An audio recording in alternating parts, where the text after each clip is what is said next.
Hi friends, ఒక గద్ద చెప్పే జీవిత పాఠం by success Mantra 214. Please share and subscribe. ఆకాశంలో ఎగురుతున్న గద్దను చూస్తుంటాం. మన కంటికది కోడి పిల్లల్ని ఎత్తుకుపోయే పక్షి మాత్రమే. కానీ దాని జీవితాన్ని పరిశీలిస్తే మనిషి జీవితానికి స్ఫూర్తినిచ్చే ఒక గొప్ప కథ దాగి ఉంది.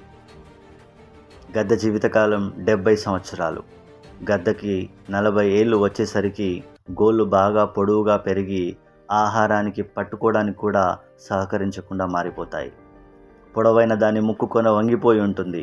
ఈ కారణంగా ఆహారం పట్టుకోవడం కూడా దానికి కష్టమైపోతుంది.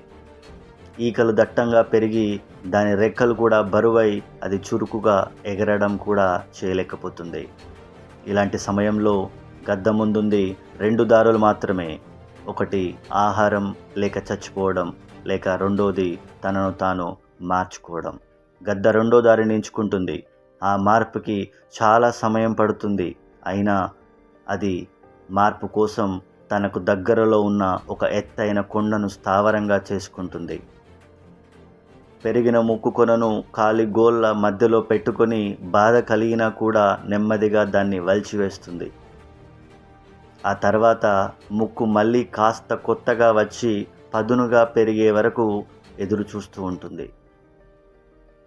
పదునుగా పెరిగిన కొత్త ముక్కుతో అవసరాన్ని మించి పెరిగిన కాలి గోళ్ళను మెల్లిగా వదిలించుకుంటుంది.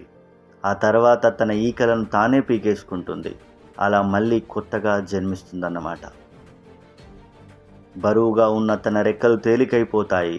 ముక్కు మళ్ళీ పదునుగా మారిపోతుంది.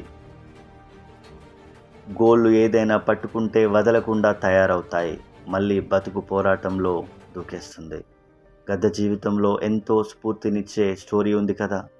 చిన్న చిన్న విషయాలకే కుంగిపోయి జీవితాన్ని నాశనం చేసుకునే బదులుగా పోరాడితే గెలుపు మీ కాళ్ళ దగ్గరికి వస్తుంది.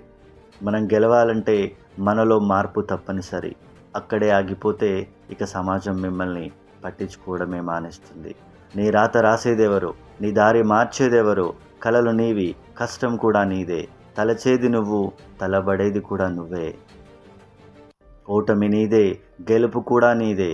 నీ ప్రయత్నం, నీ విజయం, నీ జీవితం అంతే. Better luck. Thank you for watching my videos. Please share and subscribe success mantra. Thank you.